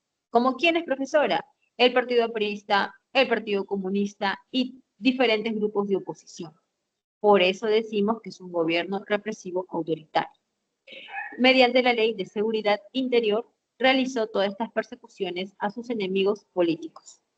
En el año 50, el presidente Odría pues convoca elecciones y él se presenta como candidato. Pero acá hay una situación, jóvenes. Si tú quieres presentarte como candidato para un cargo público, pero a la vez ocupas un cargo público, entonces ahí hay una ilegalidad. Tú tienes que dejar uno de dos. O no eres candidato o dejas el cargo público que estás teniendo. Entonces, Odría tuvo que dejar su cargo de presidente de la Junta Militar para poder ser candidato a la presidencia. A esa estrategia política se le suele llamar la bajada al llano. Cuando en el año 50 Odría se presenta, no hubo ningún candidato más contra él. No hubo jóvenes. ¿Y por qué? Pues porque dijeron que Odría era un candidato oscuro, ¿no? Represivo, y no habían garantías para los demás candidatos, así que se abstuvieron. Y solamente Odría fue el que participó y ganó. Obviamente, si no hay más candidatos, tiene que ganar. Ya como presidente, Odría va a continuar la persecución contra tus enemigos políticos. Tú no sabes lo que le pasó a Aya de la Torre. Lo encerraron, bueno, no lo encerraron, sino que él mismo pidió asilo en la Embajada de Colombia. ¿Y por qué en la embajada, sí o no? ¿Te parece sorprendente? Bueno, quizá para algunos no. Algunos deben saber que al estar en una o al tener derecho o permiso para poder estar en una embajada o digamos que introducirte en una embajada, pues es lo mismo como si estuvieras ingresando al país de Colombia. O sea, es lo mismo. Meterte en su embajada es lo mismo como si estuvieras dentro de ese país. Cuando Aya de la Torre permaneció, pues estuvo dentro de la Embajada de Colombia durante como 3 o 4 años, a nosotros nos generó mucha tensión, mucha preocupación. ¿Por qué? Porque el presidente Odría había mandado guardias a colocarse alrededor de la embajada y la indicación era que si en algún momento Odría, o sea, Aya de la Torre salía de la embajada, dispararan contra él. ¿Tú te imaginas si eso hubiera llegado a ocurrir? Si Aya de la Torre hubiera salido a la puerta de la embajada y los guardias hubieran disparado, nos hubiera generado problemas con este país otra vez. Pero eso no ocurrió. Ahora, en otros aspectos también vemos que llega al Perú la misión Julius Klein. La misión Julius Clay nos va a dar una recomendación, la cual es adoptar una economía de tipo liberal y ortodoxa. ¿Ok? Este tipo de economía liberal y ortodoxa, vamos a ver qué es lo que en esos años se está dando en el mundo. Acá en Sudamérica, casi todos los países se estaban convirtiendo a una economía liberal. Ahora, yo te voy a decir una cosa que ya después no te lo voy a volver a explicar, ¿ya? En la semana 18 no te lo voy a volver a explicar porque no va a haber tiempo, así que te lo explico ahora. Cuando tú estás ante algo ortodoxo, es aquello que te dice, o sea, a ver, tendré que ponértelo con un ejemplo. Vamos a suponer que tú quieres hacer una receta de un postre, de un arroz con leche. Entonces a ti te van a dar la receta, ¿sí o no? Que el agua tiene que hervir, que tienes que echarle el arroz con la canela y el clavo, luego la leche y luego el Nestlé y bueno, ya, una serie de pasos. Si tú haces la receta tal cual te lo están mencionando ahí en tu libro de recetas, tú estás siendo ortodoxo. ¿Por qué? Porque tú estás siguiendo al pie de la letra los lineamientos, las directrices, la teoría que ya es conocida por todos y que todos la hacen igual para que el objetivo les salga bien, porque esta receta ya es conocida, todos la hacen y ya es el camino que todos han recorrido y tú también la vas a poner en práctica. Eso es lo ortodoxo. Pero si tú tomaras la receta y la cambiaras bastante, porque quieres, en lugar de echarle leche de tarro, echarle leche de vaca, en lugar de echarle canela, le quieres simplemente echar un anís y cosas así, si tú haces eso, tú estás siendo heterodoxo. ¿Por qué? Porque tú estás cambiando la receta, estás eh, haciendo algo diferente, novedoso, el cual tú no sabes cómo te va a resultar, tú no sabes cómo te va a quedar eso. Puede ser que bien, puede ser que mal, pero como estás aplicando algo nuevo, entonces a ti se te va, o tu proyecto va a ser de tipo heterodoxo. Si acá en el Perú, la mayoría bueno, si acá en América, la mayoría de países estaban aplicando economías liberales y nosotros también, entonces nosotros éramos ortodoxos. Pero si aquí en Sudamérica todos aplicaran economías liberales y nosotros optáramos por una economía intervencionista, proteccionista, entonces estaríamos siendo heterodoxos.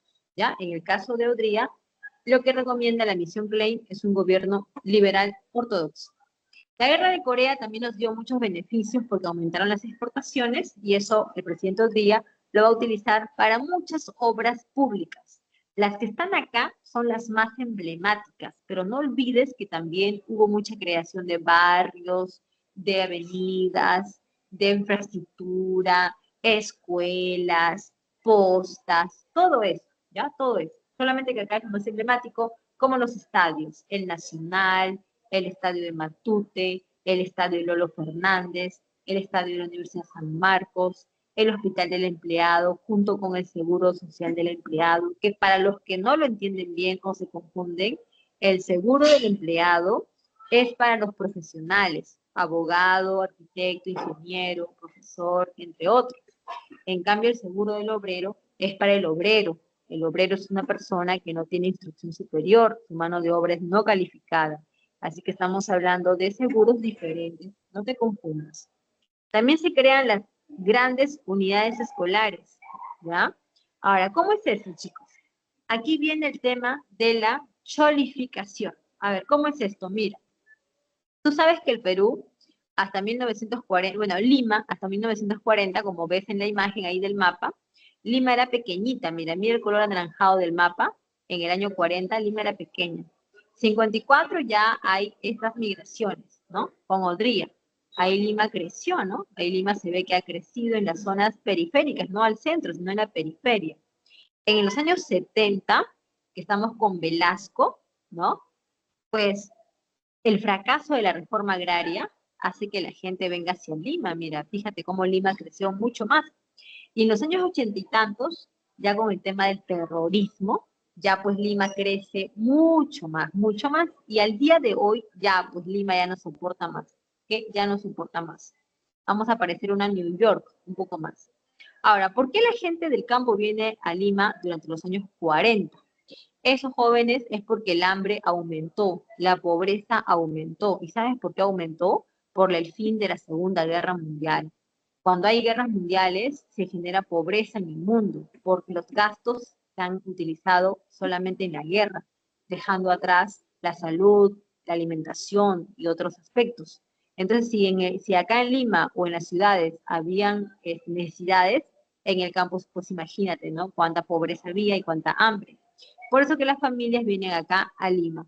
Al venir a Lima traen sus tradiciones, traen sus colores, su lengua, costumbres, y lamentablemente, pues al llegar a Lima, el presidente Odría, ¿no? En este caso, el presidente Odría, no supo integrar a estas personas, ¿no? Al campo laboral, no hubo un plan de vivienda, ¿no? Porque esta gente cuando llega, ¿dónde va a vivir? ¿En qué va a trabajar? ¿Sus hijos dónde van a estudiar? ¿Sí o no? ¿Te has puesto a pensar en eso? Obvio que tienes que pensar en eso. Entonces, como no hubo eso, la gente provinciana tuvo que irse a las periferias, a poner ahí su choza, ¿no? A formar estos pueblos jóvenes o barriadas marginales, como les llamaban. Ya después también se les llama asentamientos humanos, en donde no hay ni luz, ni agua, ni desagüe. Esas son las condiciones en que llegan los migrantes acá a Lima. Lo ya cultural, ya pues son los cambios que van a haber, ¿no? Los matices que van a resultar de esto. En el aspecto de la música, por ejemplo, aparecen nuevos exponentes acá en Lima. Imagínate, Lima antes era solamente del polka, jálame la pititita, titita, era pues del vals, de la música criolla, ¿no? Con el cajón, la guitarra. Y ahora tienes a estos músicos vernaculares, que acá en Lima tenían jale, así. ¿Por qué? Porque acá en Lima estábamos un montón de provincianos. El jilguero de los Andes, bueno, de Huascarán, ¿no? Y tienes este personaje, música andina. La conocida flor pucarina. Ya después aparecen otros exponentes, ¿no? Como la pastorita guaracina, por ejemplo, ¿no? Claro que sí. Ya después, en los años 80, ya aparece el grupo Guinda, Chacalón y la Nueva Crema. ¿Qué más? A ver, ¿qué otro grupo más? Los Chapis, los Mirlos, ¿no? Esa música ustedes, chicos, conocen o ustedes parece música así como que marciana, como que nunca han escuchado, ¿no? Profesora, ¿de qué planeta es eso, no? No creo, ¿verdad? No, para nada. Ustedes son muy alegres con estas músicas, ¿no? Y estas letras tan contagiantes. Bueno, es el nuevo rostro que nuestra capital va a tener con la llegada de la población provincial. ¿Ya? Así que vamos a dejar eso ahí, chicos, porque no hay mucho tiempo para hablar de esto. Lamentablemente tenemos poco tiempo. Y por aquí hay unos aspectos sociales más de Odría, como por ejemplo el Seguro Social del Empleado, junto con el Hospital del Empleado, que actualmente es el Rebagliati, considerado como el mejor hospital del Perú. Tenemos el voto femenino ahora en las presidenciales. ¿Cómo fue eso, profesora? ¿Cómo que se cambió el voto? Muy fácil, pues, jóvenes. El presidente Odría cambió el artículo de la Constitución y modificó esa parte para que los provincianos puedan tener acceso, bueno, provincianos no, las mujeres ahora puedan tener acceso al voto general, ¿ya? A ver. Un momento, chicos.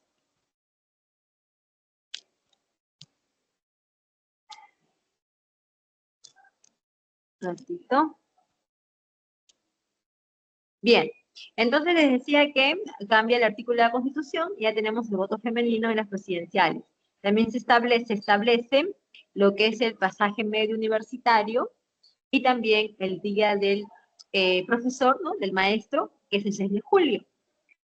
También las escuelas van a tener mucha apertura porque va a haber construcción de muchas escuelas y eso ayuda a que se masifique la educación, sobre todo la secundaria. Una cosa más, ¿ya? Antes de ir con el tema de la corrupción, en el gobierno de Odría se construyen las grandes unidades escolares, como el Colegio Melitón Carvajal, el Juan Alarco de Dahmer, el Teresa González de Fanning, el Alfonso Ugarte, entre otros. Estos colegios chicos se caracterizaban, número uno, por tener una muy buena infraestructura con material didáctico así moderno. Número dos, eran colegios con una capacidad para un alumnado bastante grande, ¿no? Más de 1000 estudiantes. Y estos colegios ofrecían una educación completa, no solamente en la mañana, ¿no? Tus materias, ¿no? De números y letras, sino también en las tardes te enseñaban un oficio, como pues gasfitería, mecánica, carpintería, entre otras. Y todo eso se complementaba con un desayuno y un almuerzo que te daban. Ahora tú te preguntarás, profesora, ¿para qué todo esto? Obvio que tiene esto mucho sentido, jóvenes. Número uno, tienes que impulsar la educación para pues reducir los niveles de analfabetismo que había en el país. Número dos, tienes que integrar al alumnado provinciano. Esos niños que han venido de provincias están en edad de estudiar. ¿Qué vas a hacer con ellos? ¿Los vas a dejar ahí en la calle? No, no los puedes dejar en la calle. ¿Por qué? Número uno, porque el día de mañana, ¿qué va a ser de ellos? ¿Qué utilidad van a tener? ¿Cómo van a sostener, ¿no? Y van a apoyar a la economía nacional si no tienen un empleo, un trabajo, educación. Y número dos, si los dejas en la calle, lo inmediato, ¿no? La consecuencia inmediata es que puedan ser niños en estado de calle, lo que tú llamas pirañas, ¿no? Así los llamas, niños en estado de calle, que puedan delinquir, que puedan estar metidos en esas pandillas.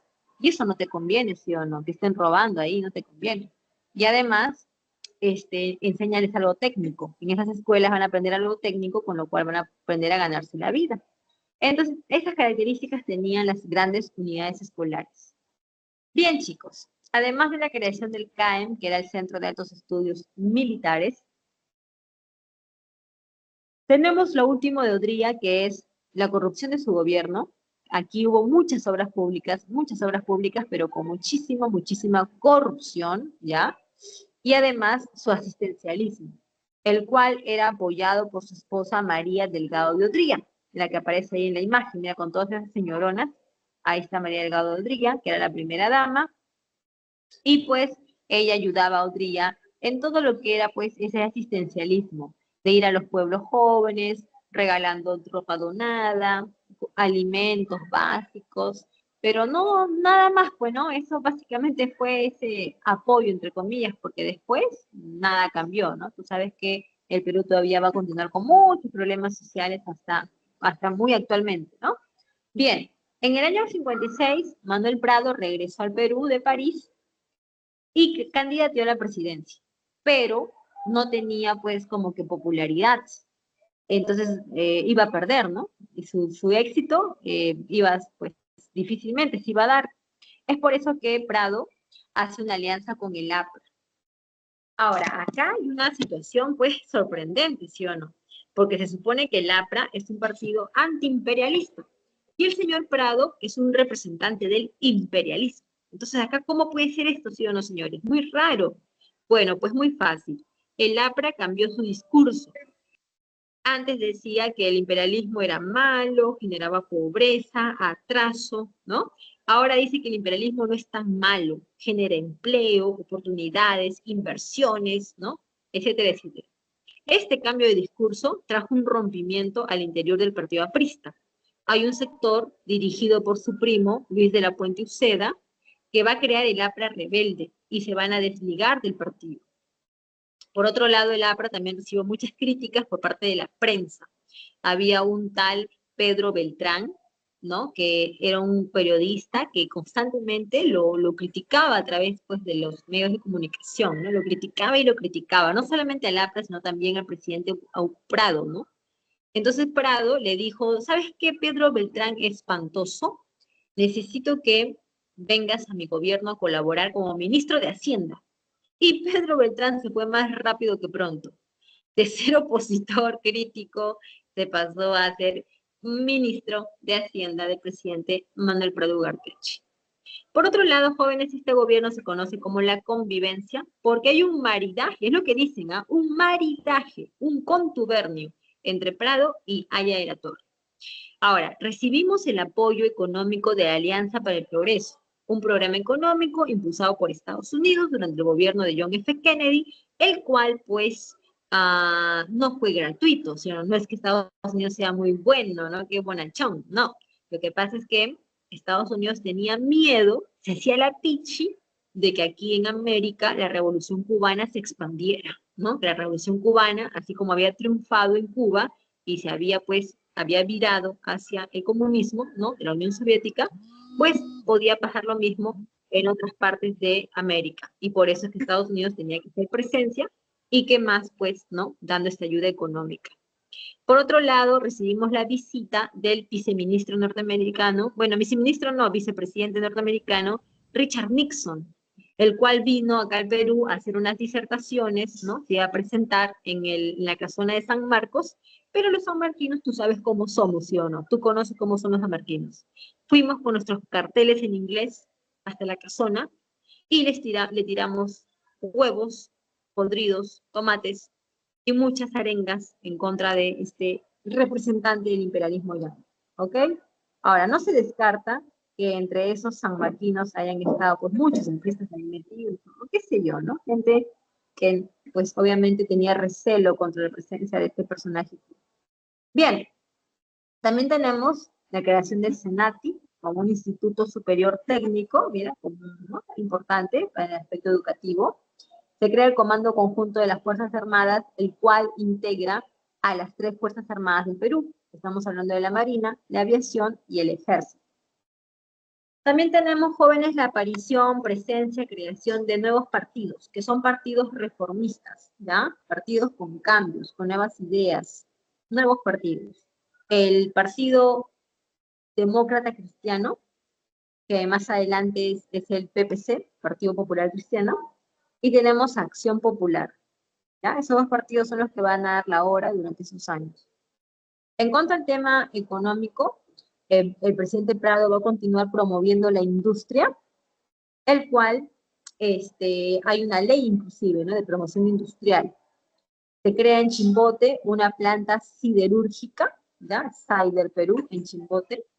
Y también en Chimbote ocurre algo histórico, que nosotros vamos a convertirnos en la principal potencia pesquera del planeta. Bueno, eso llega con Belaúnde, exactamente, o casi están igual, ¿no? Por ahí, ¿ok? Lo importante acá es que acá comienza, ¿no? Y aquí tiene mucho que ver, ¿ya? Tiene mucho que ver el tema de que, pues, Luis Vincero Rossi, ¿no? Bueno, era un niño pobre, ¿no? Ambulante, que logró juntar sus ahorros y de grande puso una primera planta procesadora de atún, luego puso otra más, luego otra más, llegó a tener inclusive su club deportivo, diarios de prensa, o sea, mucho dinero, ¿no? Este empresario se convirtió en un adinerado, acaudalado empresario. Pues fue asesinado, ¿no? Por allá por el gobierno de Velasco, lo asesinaron. Y su asesinato te lo voy a contar de una vez. Luis Banchero Rossi fue hacia su casa de Chaclacayo con su secretaria. ¿Qué iban a hacer allá? No sé, ¿ok? Me imagino que algún tipo de trabajo que en la oficina no habían concluido. Entonces la secretaria, supuestamente, había tenido pues una relación con el jardinero o con el hijo del jardinero, eso no está muy esclarecido. Tal es así que aquella noche del fatídico evento, este jardinero y el empresario, pues, Banchero Rossi, tuvieron un pleito, ¿no? Un forcejeo, en el cual hubo presencia de una pistola, un revólver, ¿no? Una arma de fuego, que terminó acabando con la vida del empresario. Bueno, eso es lo que se dice, ¿no? Ya después de que hayan comentarios de que en realidad esto fue una trama y que al empresario en realidad lo mataron por otro tipo de intereses, ya son cosas extraoficiales, ¿no? porque claro, por ahí las suspicacias, ¿no? Las suspicacias dicen que pues muere Banchero Rossi, y qué casualidad que todas sus riquezas, todo su imperio que había logrado acumular, pasaron a manos del gobierno de Velasco, que ahí vienen las suspicacias. Por otro lado, jóvenes, estamos en un boom azucarero, porque pues recuerda que Cuba ha hecho su revolución y sus exportaciones ahora ya no son para acá, sino que ahora ha hecho una relación comercial con la URSS. Entonces Cuba, que antes vendía azúcar, ¿no?, a toda la región, ahora ya no. Entonces nosotros lo podemos hacer, porque nosotros también vendíamos azúcar y vamos a impulsar, ¿no?, la exportación de nuestro azúcar, ¿ya? Así que tenemos un boom azucarero. Bien, chicos. Bueno, creo que no hay mucho más que decir, solamente que continuaron. Bueno, allá, este punto de acá, que ya es el último, ya para pasar al gobierno militar reformista. En la zona de la sierra, vamos a ver.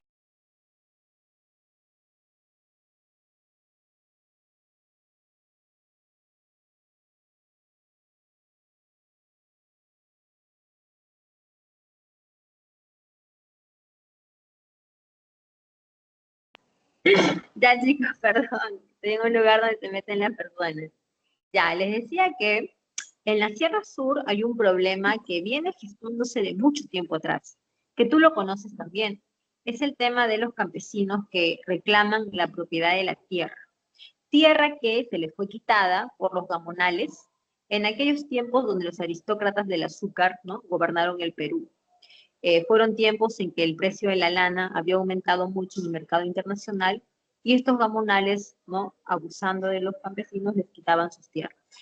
Entonces el campesino comienza a reclamar por sus tierras, ¿no?, por el derecho a la propiedad, pero lo malo en todo esto es que ellos van a estar, digamos, de alguna manera, van a estar, no, ¿cómo es la palabra? O sea, influenciados, ya vamos a decir influenciados, ya van a ser influenciados por otros personajes, como Hugo Blanco, por ejemplo. Mira lo que dice acá. Líder sindical asociado al FIR, lideró la toma de tierras en el Valle de la Convención, en el Cusco. O sea, estos personajes oscuros, ¿no?, como Hugo Blanco, entre otros, estaban ahí de alguna manera asusando a la población campesina para que estos personajes lograran, pues, algunas ambiciones políticas. Eso es lo que realmente estaba pasando ahí detrás, ¿no?, de la lucha de estos campesinos en la Sierra Sur del Perú. El presidente Prado, ante esto, va a crear el INRA. El INRA es el Instituto Nacional de Reforma Agraria y Colonización. Instituto Nacional de Reforma Agraria y Colonización, el cual, como su mismo nombre lo dice, es un instituto, y por ser un instituto lo que hace es estudiar, lo que hace es analizar. ¿Qué cosa analiza? ¿Qué cosa estudia? Estudia suelos, tierras, ¿no?, lugares que puedan ser potencialmente buenos para la agricultura, y a través de ello, pues, realizar esta reforma agraria que los campesinos estaban reclamando, sobre todo en la Sierra Sur. Bien, chicos, para el año 1962 hay elecciones. Hay 3 candidatos: Odría, Aya de la Torre y Belaúnde. Ninguno de los 3 alcanzó los votos que se requerían, que era el 33%. Por eso es que se decidió que el Congreso decida. ¿Sí escuchó? Se equivocaron, ¿no? Ya, creo que se equivocaron con el micrófono. Decía que ninguno adquirió o ninguno obtuvo los votos requeridos, y ante esos jóvenes no hay segunda vuelta. ¿Por qué? Porque todavía no existe ese término legal de segunda vuelta. El Congreso tenía que decidir, y como el Congreso se estaba demorando mucho, entonces los militares escucharon el rumor de que Odría y Aya de la Torre se iban a unir, y de esa unión iba a gobernar Aya de la Torre, o sea, el APRA. Y no sé si tú has escuchado esto o no te lo he dicho en toda la clase. Se dice, ¿no?, que entre el APRA y los militares por mucho tiempo hubo una situación muy hostil, ¿no?, un recuerdo muy desagradable desde lo que pasó en Trujillo. Por eso que los militares con la oligarquía siempre se unieron para impedir el triunfo del APRA, y lo lograron, ¿no? Definitivamente lo lograron. Entonces hacen un golpe de Estado, el cual tienes que darte cuenta completamente de que no es igual a los que antes han habido por parte de los militares. porque este golpe es institucional, no es de una sola persona, son 4 personas, Ricardo Pérez Godoy, Nicolás Lingley, Pedro Vargas y Francisco Torres. Son 4 militares que hacen esto, solamente que Ricardo Pérez Godoy es el que va a asumir el poder de manera temporal. Temporal porque ellos mismos lo dijeron, en un discurso a nivel nacional, dijeron que ellos solamente iban a tomar el poder por un año, al cabo de ese año iban a convocar elecciones, ¿no? Entonces hicieron una promesa que no se cumplió porque pasó el año y Pérez Godoy no quería dejar el poder. Por eso que Nicolás Lingley tuvo que reemplazarlo para poder convocar a elecciones.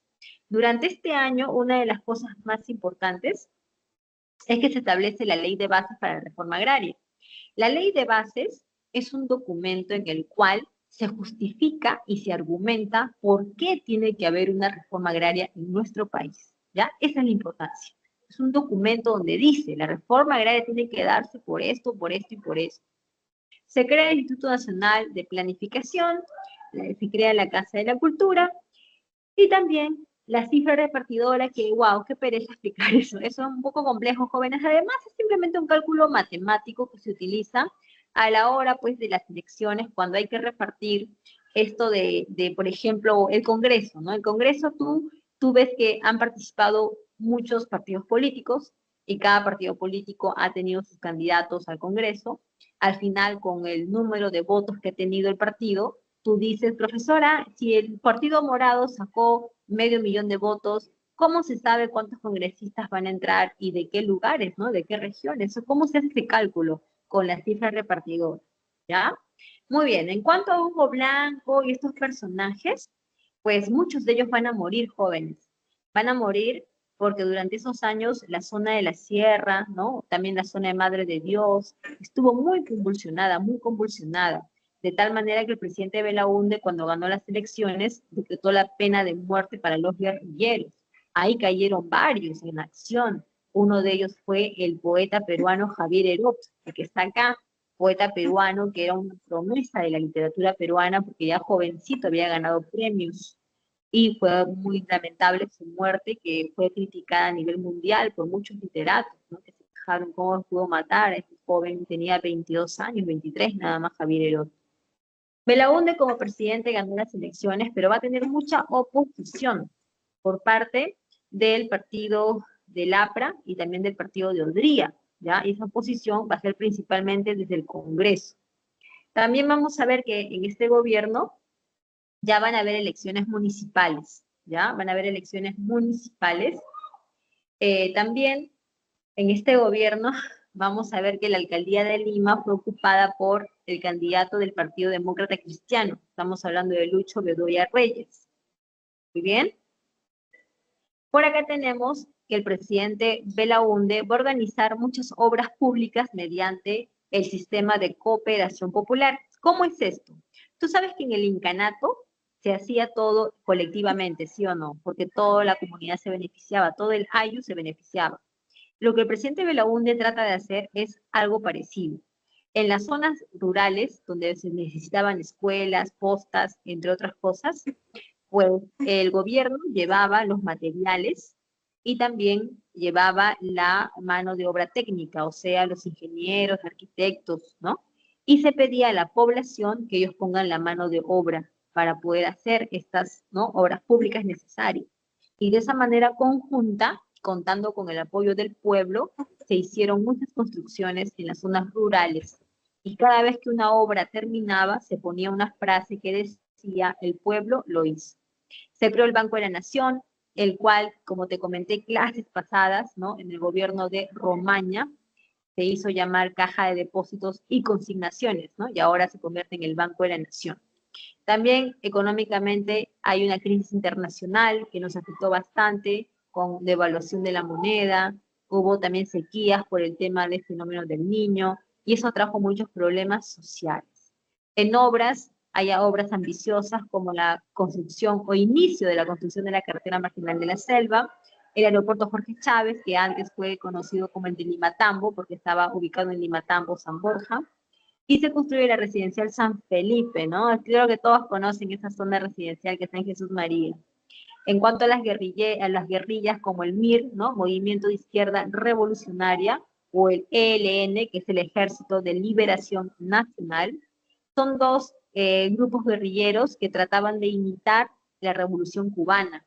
Ellos querían llegar al poder como lo había hecho Castro y el Che Guevara en Cuba, pero fueron reprimidos, ¿no?, por las Fuerzas Armadas peruanas en apoyo de otras fuerzas, bueno, de apoyo internacional, ¿no? Por ejemplo, también acá en Bolivia, la CIA norteamericana tuvo apoyo, brindó apoyo para la captura y ejecución de Ernesto Guevara, como se sabe, ¿no? Entonces, estos grupos guerrilleros finalmente fueron desmantelados gracias a los gobiernos que recibieron apoyo de Estados Unidos, ¿ya? Ahora, ¿hay una ley de reforma agraria? Sí hay una ley, jóvenes, pero quiero que escuches esto. Esta ley de reforma agraria solamente afecta al Cusco, a nadie más. Te lo digo porque hay muchos alumnos que muchas veces me han preguntado. Esta ley de reforma agraria solamente afecta al Cusco y además es una ley que no te entrega buenas tierras, solamente te entrega tierras baldías, tierras con poco potencial. Esa fue la ley de reforma agraria que hizo Belaúnde durante su gobierno, ¿no? No entregó las grandes haciendas, esas nunca las entregó. Muy bien, chicos. Vamos con la parte final, ¿ya? Que tiene que ver con lo que pasó con la IPC y terminamos, ¿ya? Tú sabes que la IPC era la International Petroleum Company, empresa norteamericana que llegó al Perú por allá, por el primer gobierno de Benavides, y que pues desde que llegó generó mucho malestar en la opinión pública peruana porque es una empresa que no se endeudaba, que no pagaba los impuestos, que no tenía un contrato formal, y cuando llegó el oncenio hubo el laudo de París, en el cual la IPC fue exonerada de pagar por muchos años, ¿no?, cualquier tipo de impuesto. Belaúnde se comprometió a mejorar, a cambiar, ¿no?, esa situación. ¿Y qué es lo que hizo? Se fue a Talar, Piura, en donde Belaúnde firmó un acuerdo, ¿no?, con la IPC. En este acuerdo se va a decidir lo siguiente, que a partir de ahora el petróleo va a ser dirigido por la empresa petrolera fiscal peruana, ¿ah? Y que la IPC no se iba a ir del Perú, la IPC se iba a quedar, pero solamente para administrar las maquinarias, ¿no? Todas esas máquinas de refinamiento. Entonces, cuando esa noticia fue dada a la opinión pública, todos comenzaron a celebrar, diciendo que por fin el petróleo era peruano, de que se había cumplido lo que mucho tiempo la gente había pedido tanto, ¿no? El petróleo peruano, administrado por una empresa peruana, la empresa petrolera fiscal peruana. Esa alegría duró muy poco, porque a nivel público, ¿no?, salió Carlos Loret de Mola, el expresidente de la EPF, ¿no?, de la empresa petrolera fiscal peruana, salió a denunciar que se había perdido. Chicos, disculpen, ¿alguien está hablando o alguien tiene el micrófono prendido? ¿Pueden apagar, por favor, los micrófonos? No deben tenerlos prendidos. O si quieren hablar, chicos, avísenme y ya, pues, ya, pero evitemos lo de los micrófonos. Entonces les decía que salió a denunciar a nivel público que se había perdido la página 11 del Acta de Talara. Eso fue lo que generó el escándalo, ¿no? Un escándalo tal conocido como el escándalo de la página 11. ¿Qué hubo en la página 11 para que lo hayan arrancado? Opción A, era una página en blanco. Opción B, una página que por error la secretaria lo copió mal y se coló. Opción D, era una página que contenía los precios acordados entre la IPC y la EPF. Eso había en la página 11. Ahora, ¿a qué me refiero con los precios? Muy fácil, jóvenes. A ver, pongámonos a pensar.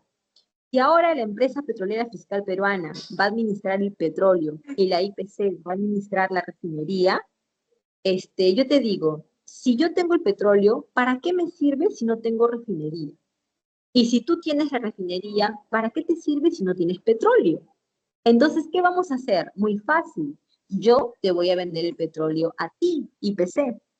Entonces, la IPC nos va a comprar el petróleo a nosotros, los peruanos.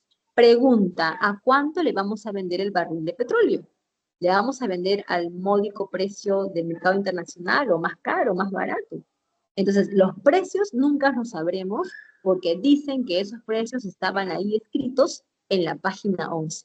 Y si es que alguien las arrancó, debe ser, digo yo, ¿no?, pensando mal, que eran precios que estaban muy por debajo de lo que realmente debería costar un barril de crudo de petróleo a nivel mundial. Estaban muy por debajo, y por eso lo arrancaron, para evitar esa vergüenza, esa corrupción que se había generado. A la última versión, que nadie la descarta, jóvenes, y la cual te va a dejar pensando todo el día, es que todo esto fue tramado por las Fuerzas Armadas, ¿no? Por Velasco, para generar un escándalo que acabe con el régimen de Belaúnde y así perpetrar el golpe de Estado. ¿Ya? En la siguiente clase, jóvenes, lo vamos a analizar más. Por ahora ya me despido, ya me supersalí el tiempo. Anota, por favor, las claves. En la 1, la opción es la E de nano. En la 2, la opción es la B de barco. En la 3 es la E de nano. En la 4 es la D de dado. Y en la 5 es la C de casa. Ya, chicos, ahí tienes en la pantalla tu línea de tiempo. Te agradezco muchísimo la atención y nos vemos la otra semana para acabar con la historia universal. Acabamos, ¿ya? Así cuídense mucho, estudien, chicos, besos. Bye, bye, chao, chao. Gracias, John. Gracias. Muchas gracias. Ya. Bye, bye, Miss. Chao, chicos, bye, bye. Nos vemos.